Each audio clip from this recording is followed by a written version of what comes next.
ಯಾವಾಗ ಎದ್ದೇಳ್ತಾರೆ ನಮ್ಮ ಕರ್ನಾಟಕ ಜನರು? ಯಾವಾಗ ಎದ್ದೇಳ್ತಾರೆ? ಈ ವಿಡಿಯೋ ನೋಡ್ತಿರೋ ನೀವು ಯಾವಾಗ ಎದ್ದೇಳ್ತೀರಾ? ಎದ್ದೇಳೋದು ಹಾಳಾಗಲಿ, ಅವ್ರ ಮನೆಯಿಂದ ಹೊರಗಡೆ ಬಂದು ಚೆನ್ನಾಗಿ ಜೀವನ ಮಾಡೋದ್ ಕಲೀಲಿ ಫಸ್ಟ್. ಅವ್ರ ಮೂವರ್ನು ಹೊಡೆದು ಆ ಕಾಲುವೆಗೆ ಎತ್ತಾಕಿ ಆ ಒಂದು ರಿವರ್ ಫ್ಲೋ ಆಗ್ತಿರುತ್ತೆ, ಅಲ್ಲಿ ಸಹನಾಪುರ್ ಲೇಕ್ ಅಂತ ಫ್ಲೋ ಆಗ್ತಿರುತ್ತೆ, ಅದಕ್ಕೆ ಆಗ್ಬಿಟ್ಟು ಇವ್ರನ್ನ ರೇಪ್ ಮಾಡಿ ಇವ್ರ ಹತ್ರ ಇವ್ರು ದುಡ್ಡು ಕಿತ್ಕೊಂಡೋಗಿದ್ದಾರೆ. ಅಂದ್ರೆ ಫಸ್ಟ್ ನಮ್ ಸಿಸ್ಟಮ್ ಚೇಂಜ್ ಆಗಬೇಕು. ಸಿಸ್ಟಮ್ ಅಂದ್ರೆ ಒಂದು ಸೊಸೈಟಿ ಚೇಂಜ್ ಆಗ್ಬೇಕು, ಎರಡು ಕಾನ್ಸ್ಟಿಟ್ಯೂಷನ್ ಚೇಂಜ್ ಆಗ್ಬೇಕು, ಮೂರನೇದು ಪೊಲಿಟಿಷಿಯನ್ಸ್ ಚೇಂಜ್ ಆಗ್ಬೇಕು. ಪೊಲಿಟಿಷಿಯನ್ಸ್ ಚೇಂಜ್ ಆಗಲ್ಲ. ನಮ್ಮ ಕರ್ನಾಟಕ ಮಾನ ಮರ್ಯಾದೆ ಎಲ್ಲಿಗೆ ಹರಾಜ್ ಆಗ್ತಿದಾರೆ ಅಂತ ನಿಂಗೆ ಅರ್ಥ ಆಗ್ತಿದ್ಯಾ? ಹರಾಜ್ ಹಾಕ್ಬಿಟ್ಟವ್ರೆ ನೋಡು, ಇಂಟರ್ನ್ಯಾಷನಲ್ ನ್ಯೂಸ್ ಆಗೈತೆ. 2016ರಿಂದ 2022ವರೆಗೂ 1 ಲಕ್ಷದ ಮೇಲೆ ಕೇಸುಗಳಾಗಿ ಒಂದು ದಿನಕ್ಕೆ 70 ಕೇಸ್ ಆಗ್ತಿದೆ. ಒಂದು ಯೂತ್ ಆದ್ರೆ ಇಂತ ರೂಲ್ಸ್ ಇರಬೇಕು, ಇಂತ ಸಿಸ್ಟಮ್ಯಾಟಿಕ್ ಇರಬೇಕು ಅಂತ ಮಾತಾಡ್ತೀಯಾನ? ಇಂತ ಕಾನ್ಸ್ಟಿಟ್ಯೂಷನ್ ಇರಬೇಕು, ಹುಡುಗಿ ಓಡಾಡಕ್ಕಿಂತ ರೈಟ್ಸ್ ಇರಬೇಕು, ಹುಡುಗರಿಗೆ ಇರಬೇಕು. ಇಲ್ಲ ಅಂದ್ರೆ ನಾವು ಸ್ಟಾರ್ಟಿಂಗ್ ಇಂದ ಬರ್ತಿದೀವಿ, ಒಂದು ಸ್ಟೂಡೆಂಟ್ ಓದ್ತಿದಾನಂದ್ರೆ ಹುಡುಗಿ ಅಂದ್ರೆ ಹೇಗ್ ಟ್ರೀಟ್ ಮಾಡ್ಬೇಕು ನೀನು? ಇಂತ ಒಂದು ಸಿಸ್ಟಮ್ಯಾಟಿಕ್ ತರ್ತೀಯಾರ? ಯಾಕೆ ಅಮೆರಿಕ US ಇಂತ ಕಡೆ ಆಗ್ತಿಲ್ಲ, ನಮ್ಮ ಇಂಡಿಯಾದಲ್ಲೇ ಜಾಸ್ತಿ ಯಾಕಿಂಗ್ ಆಗ್ತಿದೆ? ಯಾಕೋ ಮಚ್ಚ ಬೇಜಾರಲ್ಲಿ ಇದೆಯಾ? ಏನಿಲ್ಲಪ್ಪ, ಮೊನ್ನೆ ಸೌಜನ್ಯ ಕೇಸು ನಡೀತಾ ಇದೆ, ಎಲ್ಲ ಯೂಟ್ಯೂಬರ್ಸ್ ಆಗಿರ್ಬೋದು, ಎಲ್ಲ ನ್ಯೂಸ್ ಚಾನಲ್ಸ್ ಎಲ್ಲರೂ ಹೋರಾಡ್ತಿದ್ದಾರೆ. ಆ ಮಧ್ಯದ ಗ್ಯಾಪ್ ಅಲ್ಲಿ ನಮ್ಮವರು ಕರ್ನಾಟಕದವ್ರು ಮೆಚ್ಚೋ ತರ ಇಂಟರ್ನ್ಯಾಷನಲ್ ನ್ಯೂಸ್ ಮಾಡಿದಾರಂತೆ. ಏನದು? ಒಂದು ಇಸ್ರಾಯೇಲ್ ಹುಡುಗಿನ, ಔಟ್ ಆಫ್ ಕಂಟ್ರಿ ಹುಡುಗಿನ ರೇಪ್ ಮಾಡಿದಾರಂತ. ಅದು ಎಲ್ಲಿ? ನಮ್ಮ ಒಂದು ಟೂರಿಸ್ಟ್ ಪ್ಲೇಸ್ ಹಂಪಿ ಹತ್ರ ರೇಪ್ ಮಾಡಿದಾರಂತೆ. ಇಂಥ ಯೂತ್ಗೆ ನಾವು ಏನಂತ ಹೇಳಕ್ಕ ಇಷ್ಟಪಡುತ್ತೇವೆ? ಮುದುಕರು ಮಾಡ್ತಾರ? ರೇಪು ಮಾಡಕ್ಕಾಗಲ್ಲ. ಅರ್ಥ ಆಗ್ತಿದ್ಯಾ? ನಮ್ಮಂತ ಯೂತ್ಸೇ ತಾನೇ ಮಾಡ್ತಿರೋದು. ಏನಂತ ಹೇಳ್ತೀಯ? ಮೇಟ್ನ ಹೊಡಿಬೇಕು ಅಂತ ಹೇಳ್ತೀನಿ. ಇವರು ಚೇಂಜ್ ಆಗ್ತಾರ ಅನ್ಕೊಂಡಿದ್ಯಾ? ಆಗಲ್ಲ ಅನ್ಕೊಂಡಿದಾರ? ನಮ್ ಯೂತ್ ಚೇಂಜ್ ಆಗ್ಬೇಕು ಅಂದ್ರೆ ಫಸ್ಟ್ ನಮ್ ಸಿಸ್ಟಮ್ ಚೇಂಜ್ ಆಗ್ಬೇಕು. ಸಿಸ್ಟಮ್ ಅಂದ್ರೆ ಒಂದು ಸೊಸೈಟಿ ಚೇಂಜ್ ಆಗ್ಬೇಕು, ಎರಡು ಕಾನ್ಸ್ಟಿಟ್ಯೂಷನ್ ಚೇಂಜ್ ಆಗ್ಬೇಕು, ಮೂರನೇದು ಪೊಲಿಟಿಷಿಯನ್ಸ್ ಚೇಂಜ್ ಆಗ್ಬೇಕು. ಪೊಲಿಟಿಷಿಯನ್ಸ್ ಚೇಂಜ್ ಆಗಲ್ಲ. ಅವ್ರು ಯಾಕೆ ಹೇಳು? ಬರೀ ದುಡ್ಡಿಂದ ಓಡ್ತಾವ್ರೆ, ಜನ ಅವ್ರಿಂದ ಓಡ್ತಾವ್ರ ಅಷ್ಟೇ. ಅಲ್ಲ, ಬೇರೆ ದೇಶದಿಂದ ಒಬ್ಬ ಹುಡುಗ ಅಮೆರಿಕದಿಂದ, ಇನ್ನೊಬ್ಬನು ಒರಿಸ್ಸಾದಿಂದ, ಇನ್ನೊಬ್ಬನು ಮಹಾರಾಷ್ಟ್ರ, ಮತ್ತೆ ಆ ಹುಡುಗಿ ಇಸ್ರಾಯೇಲ್ ಇಂದ ಬಂದಿದ್ದಾರೆ. ಏನೋ ಹಂಪಿ ನಾರ್ಮಲ್ ಆಗಿ ಟೂರಿಸ್ಟ್ ಆಗಿ ನಾನು ಬರ್ತೀನಪ್ಪ, ನೋಡ್ತೀನಿ, ಹಂಪಿ ನೋಡ್ಕೊಂಡು ಒಂದು ಸ್ವಲ್ಪ ಅವ್ರು ಏನು ಮಾಡಿ ಹೋಮ್ ಸ್ಟೇಗೆ ಹೋಗಿದ್ದಾರೆ. ಅವ್ರೇನೋ ನಾರ್ಮಲ್ ನಾವು ಹೆಂಗ್ ಮಾಡ್ತೀವಿ ಇವಾಗ, ಔಟಿಂಗ್ ಕುತ್ಕೊಂಡು ಊಟ ಮಾಡೋದು, ರಾತ್ರಿ ಹೊತ್ತು ಫೈರ್ ಕ್ಯಾಂಪ್ ಹಾಕೊಂಡು ಮಾಡ್ತೀವಿ ಅಂತ. ಅದು ನಮ್ಮ ಅವ್ರಿಗೆ ಕನ್ನಡ ಮತ್ತು ತೆಲುಗು ಎರಡೂ ಮಾತಾಡ್ತಿದಾರಂತೆ. ಈ ಹಂಪಿ ಬರೋದಿಲ್ಲಿ ಆ ಕೊಪ್ಪಳ ಡಿಸ್ಟಿಕ್ ಇದೆ ನೋಡು, ಅಲ್ಲಿ ಆಂಧ್ರ ಬಾರ್ಡರ್, ಆಂಧ್ರ ಕರ್ನಾಟಕ ಬಾರ್ಡರ್ ಬರುತ್ತೆ. ನನ್ನ ಮಕ್ಕಳು ಅವ್ರ ಮೂವರ್ನು ಹೊಡೆದು ಆ ಕಾಲುವೆಗೆ ಎತ್ತಾಕಿ ಆ ಒಂದು ರಿವರ್ ಫ್ಲೋ ಆಗ್ತಿರುತ್ತೆ, ಅಲ್ಲಿ ಸಹನಾಪುರ್ ಲೇಕ್ ಅಂತ ಫ್ಲೋ ಆಗ್ತಿರುತ್ತೆ, ಅದಕ್ಕೆ ಆಗ್ಬಿಟ್ಟು ಇವ್ರನ್ನ ರೇಪ್ ಮಾಡಿ ಇವ್ರ ಹತ್ರ ಇವ್ರು ದುಡ್ಡು ಕಿತ್ಕೊಂಡೋಗಿದ್ದಾರೆ. ಅಂದ್ರೆ ಇಷ್ಟು ಸೋಷಿಯಲ್ ಮೀಡಿಯಾ ರನ್ ಆಗ್ತಿದೆ ಫಾಸ್ಟ್ ಆಗಿ. ಏನೋ ಈ ಒಂದು ಹುಡುಗಿದು ರೇಪ್ ಆಯ್ತು, ಅದು ಇದು ಅಂತ ಎಲ್ಲ ಫುಲ್ ಫಾಸ್ಟ್ ಆಗಿ ವೈರಲ್ ಆಗೋದು, ಎಲ್ಲ ಏನೋ ಶಿಕ್ಷೆ ಕೊಡ್ಬೇಕು ಅಂತೆಲ್ಲ ಮಾತಾಡ್ತಾರೆ. ಆದ್ರೂ ಅವ್ರಿಗಿನ್ನ ಭಯ ಬಂದಿಲ್ವಾ? ಭಯ ಬರ್ಬೇಕು ಅಂದ್ರೆ ಅವ್ರು ತಿಳ್ಕೊಂಡಿರೋದು ಏನು ಅಂದ್ರೆ, ದುಡ್ಡಿರೋರು ಹೆಂಗ್ ಬೇಕಾದ್ರು ಬಿಡಿಸ್ಕೊತಾರೆ, ಏನ್ ಬೇಕಾದ್ರು ಮಾಡ್ತಾರೆ ಅಷ್ಟೇ. ನಮ್ ಜನ ಹೆಂಗೆ ಅಂದ್ರೆ, ನಿನ್ನ ಹತ್ರ 1 ಕೋಟಿ ಇತ್ತು ಅಂದ್ರೆ ನೀನ್ ಹೋಗಿ ಹೊಡೆದ್ಬಿಟ್ಟು ಸಾಯಿಸ್ಬಿಟ್ಟು ಬಾ, ನಾಳೆ ಜೈಲಿಂದ ಕರ್ಕೊಬರ್ತಾರೆ. ಇಷ್ಟು ಬೇಜಾರಾಗ್ತಿರುವ ನನಗೆ, ಸೀರಿಯಸ್ ಆಗಿ. ನಾನೊಂದು ಯೂತು, ನನ್ನ ಕೈಯಲ್ಲಿ ಏನೂ ಮಾಡೋಕ್ಕಾಯ್ತಿಲ್ಲ, ಬರೀ ನಾನೊಂದು ವಿಡಿಯೋ ಮಾಡ್ತೀನಿ, ಇನ್ಫಾರ್ಮೇಶನ್ ಕೊಡ್ತಿದ್ದೀನಿ. ಹಿಂಗೆ ನಾನಾದ್ರೂ ಒಂದು ಸ್ವಲ್ಪ ತಿಳ್ಕೊತಾ ಇದ್ದೀನಿ. ತುಂಬ ಜನ ತಿಳ್ಕೊತಾ ಇಲ್ಲ, ತಿಳ್ಕೊಂಡ್ರು ಹಿಂಗೆಲ್ಲ ಮಾಡ್ತಿದಾರಲ್ಲ. ನಮ್ಮ ಕರ್ನಾಟಕ ಮಾನ ಮರ್ಯಾದೆ ಎಲ್ಲಿಗೆ ಹರಾಜ್ ಆಗ್ತಿದಾರೆ ಅಂತ ನಿಂಗೆ ಅರ್ಥ ಆಗ್ತಿದ್ಯಾ? ಹರಾಜ್ ಹಾಕ್ಬಿಟ್ಟವ್ರೆ ನೋಡು, ಇಂಟರ್ನ್ಯಾಷನಲ್ ನ್ಯೂಸ್ ಆಗೈತೆ. ನಮ್ ಜನ ಇನ್ನೂ ಸೌಜನ್ಯ ಕೇಸ್ದೇ ನೋಡ್ತಾ ಇದಾರೆ, ಇನ್ನೂ ಅದು ಸಾಲ್ವ್ ಆಗಿಲ್ಲ. ಇನ್ನು ಈಗ ಇಂಟರ್ನ್ಯಾಷನಲ್ ನ್ಯೂಸ್ ನ ಅದು ಒಂಚೂರು ತಲೆಗೆ ಬಂದಿಲ್ಲ ಯಾರಿಗೂ. ಈಗ ಅದೊಂದೈತೆ, ನೇಮ್ ಫೇಮ್ ಎರಡೈತೆ, ಮುಗ್ದೋಯ್ತು. ಈಗ ಅದ್ರಲ್ಲೇ ಅವ್ರೆ. ಅದು ಆ ಇಸ್ರಾಯೇಲ್ ಅಲ್ಲಿ ದೊಡ್ಡ ಇದೇ ಸ್ಟ್ರೈಕೇ ಮಾಡ್ತಿದಾರಂತೆ. ಅದು ನಮ್ಮ ಕರ್ನಾಟಕದ ಹೆಸರು ಏನು? 2016ರಿಂದ 2022ವರೆಗೂ 1 ಲಕ್ಷದ ಮೇಲೆ ರೇಪ್ ಕೇಸುಗಳಾಗಿದೆ. ಒಂದು ದಿನಕ್ಕೆ 76 ರೇಪ್ ಕೇಸ್ ಆಗ್ತಿದೆ. ಏನು ಬರೀ ಈ ನೋಟಿಸ್ ಆಗ್ತಿರೋದು ಎಲ್ಲಿ? ಪೊಲೀಸ್ ಸ್ಟೇಷನಲ್ಲಿ, ಆಸ್ ಪರ್ ಡೇಟಾ. ಅಂದರೆ ಲೆಕ್ಕ ಹಾಕೋ, ನಮ್ಮ ಇಂಡಿಯನ್ಸು ಆಗಿರ್ಬೋದು, ನಮ್ಮ ಕರ್ನಾಟಕದವ್ರು ಆಗಿರ್ಬೋದು, ನಮ್ಮ ದೇಶದವ್ರಾಗಿರ್ಬೋದು, ಎಷ್ಟು ಫಾರ್ವರ್ಡ್ ಆಗಿದ್ದಾರೆ ಇಂಥ ಕೆಲಸದಲ್ಲಿ ಅಂತ. ಮಾಡೋ ಕೆಲಸ ಮಾಡಿ ಮನೆಯವ್ರು ಚೆನ್ನಾಗಿ ನೋಡ್ಕೊಳ್ಳಿ ಅಂದ್ರೆ ಇಂಥ ಕೆಲಸ ಮಾಡ್ತಾವ್ರೆ. ಈ ಒಂದು ಕೆಲಸ ನೋಡ್ಬಿಟ್ಟು ಏನಪ್ಪ ಹೇಳಿ, ಇಷ್ಟು ಬೇಜಾರಾಗ್ತಿದೆ ಅಂದರೆ, ಯಾವಾಗ ಎದ್ದೇಳ್ತಾರೆ? ಯಾವಾಗ ಯೂತ್ಸ್ ಎದ್ದೇಳ್ತಾರೆ ಅನ್ನೋದು ನನಗೆ ಡೌಟ್ ಆಗಿದೆ. ಯೂತ್ಸ್ ಎದ್ದೇಳೋದು ಹಾಳಾಗೋಗ್ಲಿ. ಈಗ ಫಾರಿನರ್ಸ್ ನಮ್ಮ ಕರ್ನಾಟಕ, ನಮ್ಮ ಇಂಡಿಯಾನ ನೋಡ್ಬೇಕು ಅಂತ ಬರೋರ್ಗೆ ಯಾವ ತರ ಆಗಿರ್ಬಾರ್ದು ಅವ್ರಿಗೆ? ನೋಡಪ್ಪ, ಏನೋ ಒಂದು ದೇಶನ ಎಕ್ಸ್ಪ್ಲೋರ್ ಮಾಡೋಣ, ಅದು ಅತ್ಯುತ್ತಮವಾದ ಪ್ಲೇಸ್ಗಳಿದೆ, ಅದ್ಭುತಗಳಿದೆ ಅಂತ ನೋಡಕ್ ಬಂದು ಪಾಪ ಇಲ್ಲಿ ಅವ್ರನ್ನ ಹೀಗೆಲ್ಲ ಮಾಡ್ತಿದ್ರೆ ಏನ್ ಮಾಡ್ತಾ ಇದೆ ಸೊಸೈಟಿ, ಏನ್ ಮಾಡ್ತಿದೆ ಪೊಲಿಟಿಷಿಯನ್ಸು? ಪೊಲೀಸವ್ರು ಏನ್ ಮಾಡ್ತಾವ್ರೆ, ಗೌರ್ಮೆಂಟ್ ಏನ್ ಮಾಡ್ತಾರೆ, ಏನು ಆಕ್ಷನ್ ತಗೋತಾ ಇಲ್ಲ, ಏನಿಲ್ಲ. ಯಾರು ಕೇಳೋರಿಲ್ಲ, ಹೇಳೋರಿಲ್ಲ. ಅವ್ರ ಅಪ್ಪ ಗೌರ್ಮೆಂಟ್ ಅನ್ಕೊಂಡು ಅವ್ರು ಬಿಟ್ಟವ್ರೆ.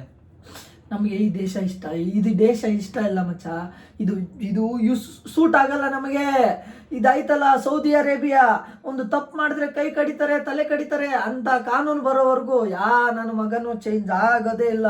ಇಂಥ ಕೇಸುಗಳು ಇನ್ನೂ 1000 ಆಗಲಿ, ಇಂಥ ಯೂಟ್ಯೂಬರ್ಸ್ 1000 ಮಾತಾಡಲಿ, ಏನೇ ಆದರೂ ಕೊನೆಗೆ ಇನ್ನೊಂದು 2-3 ದಿವಸ ಮಾತಾಡ್ತಾರೆ, 4ನೇ ದಿವಸ ಮರ್ತೋಯ್ತು, ಮತ್ತೆ ನೆಕ್ಸ್ಟ್ ವಾರ ಮತ್ತೆ ಏನು ಸ್ಟಾರ್ಟ್ ಆಗುತ್ತೆ? IPL ಮುಗಿದೋಯ್ತು. IPL ಸ್ಟಾರ್ಟ್ ಆಗುತ್ತೆ. CSK ಈ ಹೊಡೆದಾಡಿ ವಾರ್ ಮಾಡ್ಕೊಂಡು ಇಲ್ಲಿ ಇಷ್ಟೊಂದು ದೊಡ್ಡದು ಒಂದು ಹುಡುಗಿ ಜೀವನ ಹಾಳಾಗಿದೆ. ಅದನ್ನ ಯೋಚನೆ ಮಾಡ್ದೇನೆ, ನಮ್ಮ ದೇಶದಲ್ಲಿ ಈ ತರ ನಡೀತಾ ಇದೆ ಅದನ್ನ ತಿಳ್ಕೊಳ್ದೇನೆ, ಅದು ಕರ್ನಾಟಕದಲ್ಲಿ ಈ ತರ ಒಂದು ಹೆಣ್ಮಕ್ಳಿಗೆ ಆಗಿದೆ ಅಂತ ಗೊತ್ತಿದ್ದು ನಮ್ಮ ಜನ ಅವ್ರ ಪಾಡ್ಗವ್ರು TV ನ್ಯೂಸ್ ಯೂಟ್ಯೂಬಲ್ಲಿ ನೋಡ್ಕೊಂಡು ನಮ್ಗೆ ಸಂಬಂಧ ಇಲ್ಲ ಸ್ವಾಮಿ, ನಮ್ಮನ್ನ ಬಿಟ್ಬಿಡಿ. ಮತ್ತೆ ನಂಗೆ ಇನ್ನೊಂದು ಹೇಳ್ಬೇಕಂತ ಇಷ್ಟ ಮಚ್ಚ, ಏನಂದ್ರೆ ನಮ್ಮ ಕರ್ನಾಟಕದವರು ಯಾವನೋ ಮಹಾರಾಷ್ಟ್ರದವನು ಪೇಂಟ್ ಬಳಿದಿದ್ದಾನೆ ಅಂತ ಬಸ್ಸಿಗೆ, ಕರ್ನಾಟಕದಲ್ಲಿ ಆ ಕಂಡಕ್ಟರ್ಗೂ ಬಸ್ಸಿಗೆ ಪೇಂಟ್ ಬಳಿತಾ ಇದ್ದಾರೆ. ಅರ್ಥ ಆಗ್ತಿದ್ಯಾ? ಬಟ್ ನಮ್ಮ ಕರ್ನಾಟಕದ ಪರಿಸ್ಥಿತಿ ಹೀಗಿದೆ ಅಂತ ಯಾನ್ ಅನುಮಾನ ಆದ್ರೂ ಒಂದು ಯೂತ್ ಆದ್ರೂ ಮಾತಾಡ್ತಿದ್ದಾನ? ಒಂದು ಯೂತ್ ಆದ್ರೂ ಇಂಥ ರೂಲ್ಸ್ ಇರಬೇಕು, ಇಂಥ ಸಿಸ್ಟಮ್ಯಾಟಿಕ್ ಇರಬೇಕು ಅಂತ ಮಾತಾಡ್ತೀಯಾನ? ಇಂಥ ಕಾನ್ಸ್ಟಿಟ್ಯೂಷನ್ ಇರಬೇಕು, ಹುಡುಗಿ ಓಡಾಡೋಕ್ಕಿಂತ ರೈಟ್ಸ್ ಇರಬೇಕು, ಹುಡುಗರಿಗೆ ಇರಬೇಕು. ಇಲ್ಲಾಂದರೆ ನಾವು ಸ್ಟಾರ್ಟಿಂಗಿಂದ ಬರ್ತಿದ್ದೀವಿ, ಒಂದು ಸ್ಟೂಡೆಂಟ್ ಓದ್ತಿದ್ದಾನಂದರೆ ಹುಡುಗಿ ಅಂದರೆ ಹೇಗೆ ಟ್ರೀಟ್ ಮಾಡ್ಬೇಕು ನೀನು? ಇಂಥ ಒಂದು ಸಿಸ್ಟಮ್ಯಾಟಿಕ್ ತರ್ತೀಯಾರ? ಯಾಕೆ ಅಮೇರಿಕಾ US ಇಂಥ ಕಡೆ ಆಗ್ತಿಲ್ಲ, ನಮ್ಮ ಇಂಡಿಯಾದಲ್ಲೇ ಜಾಸ್ತಿ ಯಾಕೆ ಹಿಂಗೆ ಆಗ್ತಿದೆ? ಕಾಮುಕರು ಜಾಸ್ತಿ ಆಗ್ಬಿಟ್ಟವ್ರೆ ಮಗ. ಎಲ್ಲ ಈಗ ಅದ್ರ ಬಗ್ಗೆನೇ ಕಾನ್ಸಂಟ್ರೇಷನ್ ಜಾಸ್ತಿ ಆಗ್ಬಿಟ್ಟೈತೆ. ಮುಂದೆ ನಮ್ಮ ಲೈಫ್ ಏನು, ನಾವೇನು ಮಾಡಬೇಕು, ನಮ್ಮ ಮನೆಯವ್ರನ್ನ ಹೆಂಗೆ ನೋಡ್ಕೋಬೇಕು.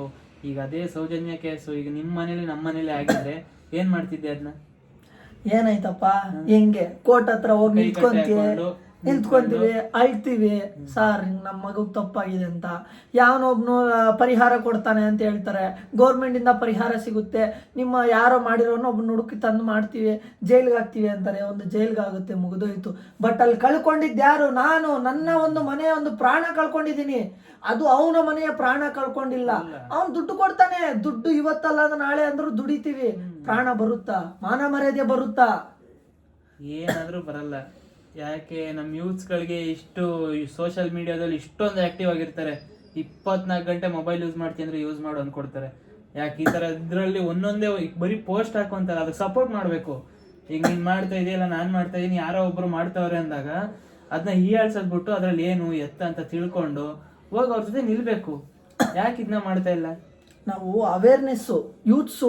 ಇವಾಗ ನನಗೆ ಕೆಲಸ ಇದೆಯಪ್ಪ, ನನ್ನ ಕೆಲಸ ಬಿಟ್ಟು ನಾನು ಅಲ್ಲಿಗೆ ಹೋಗೋಕ್ಕಾಗಲ್ಲ, ಬಟ್ ಆದರೂ ನಿನ್ನ ಕೈಯಲ್ಲಿ ಸೋಷಿಯಲ್ ಮೀಡಿಯಾ ಇದೆ ತಾನೇ, ಸ್ಪ್ರೆಡ್ ಮಾಡ್ಬೋದು ತಾನೆ. ನೆಕ್ಸ್ಟ್ ನಿನ್ನಿಂದ ಇನ್ನೊಬ್ರಿಗೆ ಕಂಟ್ರೋಲ್ ಮಾಡ್ಬೋದು ತಾನೆ. ಅದನ್ನು ಮಾಡಲ್ಲ. ಇನ್ಸ್ಟಾಗ್ರಾಮ್ ಅನ್ನೋದೊಂದು ಬರುತ್ತೆ, ರೀಲ್ಸ್ ತಳ್ತೀವಿ, ಯೂಟ್ಯೂಬ್ ಚಾನಲ್ ಬರುತ್ತೆ, ವಿಡಿಯೋಸ್ ನೋಡ್ತೀವಿ, ಮೂವೀಸ್ ನೋಡ್ತೀವಿ, ಅವ್ರಿಗೆ ಜೈ ಅಂತೀವಿ, ಇವ್ರಿಗೆ ಜೈ ಅಂತೀವಿ. ಎಲೆಕ್ಷನ್ ಬಂದಿದ ತಕ್ಷಣ ಓಟ್ ಹಾಕು, ಗೆಲ್ಸು, ಜೈ ಅನ್ನೋ. ಇದೇನಾ? ಇದು ಅಲ್ಲ. ಊಟ ಮುಗಿದೋಯ್ತು ಜೀವನ. ಇನ್ನ ನಮ್ಮ ದೇಶದ ಜನರು ಯಾವಾಗ ಎದ್ದೇಳ್ತಾರೆ? ನಮ್ಮ ಕರ್ನಾಟಕ ಜನರು ಯಾವಾಗ ಎದ್ದೇಳ್ತಾರೆ? ಈ ವಿಡಿಯೋ ನೋಡ್ತಿರೋ ನೀವು ಯಾವಾಗ ಎದ್ದೇಳ್ತೀರಾ? ಎದ್ದೇಳೋದು ಹಾಳಾಗಲಿ. ಅವ್ರ ಮನೆಯಿಂದ ಹೊರಗಡೆ ಬಂದು ಚೆನ್ನಾಗಿ ಜೀವನ ಮಾಡೋದು ಕಲೀಲಿ ಫಸ್ಟು. ನಾಳೆ ಅವ್ರಿಗಾಗಿದೆ, ಇವತ್ತು ಆ ಫಾರಿನರ್ಗಾಗಿದೆ, ನಾಳೆ ನಮ್ಮ ಮನೆಗೂ ಆಗ್ಬೋದು, ನಿಮ್ಮ ಮನೆಗೂ ಆಗ್ಬೋದು. ಈ ಕಾನ್ಸ್ಟಿಟ್ಯೂಷನ್ನು ಮತ್ತು ಇದು ಚೇಂಜ್ ಆಗೋದಿಲ್ಲ ಎಂದಿಗೂ. ಬಟ್ ನೀವೇನು ಮಾಡ್ತೀರಾ ನಿಮ್ಮ ಮೇಲೆ ಡಿಪೆಂಡು. ನಿಮ್ಮ ಮೇಲೆ ಅಲ್ಲ ಮಚ್ಚ, ನಮ್ಮ ಮೇಲೆ. ನಾವೇನು ಚೇಂಜ್ ಮಾಡ್ತೀವಿ ಅದು ಮೇಯ್ನು. ಈಗ ನೀನೊಂದು ಏನೋ ಒಂದು ಹೇಳಿರ್ತೀಯ, ನಾನೊಂದು ಏನೋ ಒಂದು ಹೇಳಿರ್ತೀನಿ, ಎಲ್ಲಾರ್ದು ಅವ್ರವ್ರು ವಿಧವಾಗಿ ಹೇಳಿರ್ತಾರೆ. ಈಗ ನಾವೇನು ಹೇಳೋದು ಮುಖ್ಯ ಅಂತಲ್ಲ, ಅಲ್ಲಿ ಏನು ಪ್ರಾಬ್ಲಮ್ ಆಗ್ತಿದೆ ಅದು ಏನು ಸರಿ ಮಾಡಬೇಕು ಅನ್ನೋದು ಮುಖ್ಯ. ನಮ್ಮ ಸರ್ಕಾರ ಅಂತ ನಾವು ನಂಬಿ ನಾವು ಓಟ್ ಹಾಕಿರೋ ಇವ್ರನ್ನ ಕೇಳಬೇಕು. ಯಾಕೆ ಕೇಳಕ್ಕೆ ಯಾರಿಗೂ ಏನಿಲ್ಲ ಅಂದ್ರೆ ಅವ್ರ ಕೆಲಸ ಅವ್ರು ಬ್ಯುಸಿ ಆಗೋರು. ನಮ್ಗೆ ಯಾಕೆ, ನಮ್ಗೇನಕ್ಕೆ ಬೇಕು ಕೆಲಸ? ಓದ್ನ, ಬಂದ, ಮುಗಿದ್ನ, ತಿನ್ನ, ಮಲಗಿದ್ನ, ಅಷ್ಟೇ ಆಗ್ಬಿಟ್ಟಿದೆ ಜೀವನ. ಏನ್ ಮಾಡೋಣ? ನಮ್ಮ ಕರ್ನಾಟಕ, ನಮ್ಮ ಇಂಡಿಯಾ ಅಂತ ಹೊಡೆದಾಡಿ ಸ್ವಾತಂತ್ರ್ಯ ತಂದಿರೋರು ಅವರೆಲ್ಲ ಹೋಗ್ಬಿಟ್ರು. ಈಗ ಅದನ್ನ ಉಳಿಸ್ಕೋಬೇಕಾಗಿರೋರು ಯಾರು? ನಾವು ನಾವು ನಮ್ಮ ಕೈಲಿ ಉಳಿಸ್ಕೊಳಕ್ಕಾಗ್ದೇನೆ ನೋಡು ಅಸಹಾಯಕರಾಗಿ ಸುಮ್ಮನೆ ನಮ್ಮ ಪಾಡಿಗೆ ನಾವು ಅಲ್ಲಿ ನಡೀತಿದ್ಯಾ, ಹಿಂಗೆ ಆಗ್ಬಾರ್ದಾಗಿತ್ತು ಅಂತ ಅನ್ನೋದೊಂದು ಬಿಟ್ರೆ ಇನ್ನೇನಾದ್ರು ಮಾಡ್ತಿದೀವಿ? ಒಂದು ಸ್ಟೇಟಸ್ ವಾಟ್ಸಪ್ ಒಂದು, ಇನ್ಸ್ಟಾಗ್ರಾಮ್ ಒಂದು, ಫೇಸ್ಬುಕ್ ಒಂದು ಮುಗ್ದೋಯ್ತು. ಜಸ್ಟಿಸ್ ಫಾರ್ ಸೌಜನ್ಯ ಅಂತ ಹಾಕೊಂಡ್ರೆ ನಡೆಯುತ್ತಾ? ಜಸ್ಟಿಸ್ ಫಾರ್ ಸೌಜನ್ಯ, 2 ನಿಮಿಷ ಮೌನಾಚರಣೆ, 1-2 ದಿವಸ ಹಾಟ್ ಟಾಪಿಕ್ಕು, 1 ವಾರ ಹಾಟ್ ಟಾಪಿಕ್ಕು ಮುಗೀತು. ನೆಕ್ಸ್ಟ್ ಹೊಸ ಟಾಪಿಕ್ ಯಾವ್ದಾದ್ರು ಬರ್ತಿದ್ಯಾ ಅದನ್ನ ತಗೋ, ಅದನ್ನ 2 ಮಾತು ಮಾತಾಡೋ, ಮುಗಿದೋಯ್ತು. ಈ ಒಂದು ಟಾಪಿಕ್ ನ ಬಿಡಬಾರ್ದು. ನೀನು ಚೇಂಜ್ ಆಗಬೇಕು, ನೀನು ಚೇಂಜ್ ಆದ್ರೆ ದೇಶ ಚೇಂಜ್ ಆಗುತ್ತೆ, ನಿನ್ನ ನಾಡು ಚೇಂಜ್ ಆಗುತ್ತೆ ಅಂತ ಯಾವನಾದ್ರೂ ಮುಂದೆ ಹೋರಾಡಿ ಸ್ಟೆಪ್ ಹಾಕಿದ್ರೆ ಅವಾಗವರೆಗೂ ಚೇಂಜ್ ಆಗದೆ ಯಾವುದೇ ಕಾರಣಕ್ಕೂ ಆಗಲ್ಲ. ಒಬ್ಬ 1% ಕಾಂಟ್ ಚೇಂಜ್ 100%, 100% ಕ್ಯಾನ್ ಚೇಂಜ್ 1% ಅಂತಾರಲ್ಲ. ಒಬ್ಬನು 100 ಜನ ಚೇಂಜ್ ಮಾಡೋದಲ್ಲ, 100 ಜನ ಒಬ್ಬನ ಚೇಂಜ್ ಮಾಡ್ಬೋದು ಅಂತ. ಹಂಗೆ 100 ಜನ ನಿನ್ ಫಾರ್ಮೇಶನ್ ಆಗಿ ಒಬ್ಬನ್ ಚೇಂಜ್ ಮಾಡು. ಒಬ್ಬ 100 ಜನ ಮಾಡೋಕ್ಕಾಗಲ್ಲ, 100 ಜನ ಚೇಂಜ್ ಮಾಡು. 100 ಜನ ಒಳ್ಳೆಯವರು ಒಬ್ಬನ್ ಚೇಂಜ್ ಮಾಡು, ಅದಾಗುತ್ತೆ. ಫಸ್ಟ್ ನಾವು ಚೇಂಜ್ ಆಗಬೇಕು, ಜನ ಚೇಂಜ್ ಆಗೋಕ್ಕಿಂತ ಮುಂಚೆ ನಮ್ಮಲ್ಲೇ ನಾವು ಕೊರತೆ ಇಟ್ಕೊಂಡು ಬೇರೆಯವ್ರನ್ನ ಚೇಂಜ್ ಆಗು ಅಂದರೆ ಎಲ್ಲಿ ಚೇಂಜ್ ಆಗ್ತಾರೆ? ಆಗಲ್ಲ. ನೋಡೋಣ, ಇವತ್ತು ನೋಡ್ತಾ ಇರ್ಬೇಕಷ್ಟೇ. ಇವತ್ತು ನಾವಿಬ್ರು ಅನ್ಕೊಂಡಿರೋದು ಏನಂದ್ರೆ, ಇವತ್ತು ನನಗೆ ಇವನಿಗಾಗಿರ್ಬೋದು ಬೇಜಾರಾಗಿದೆ.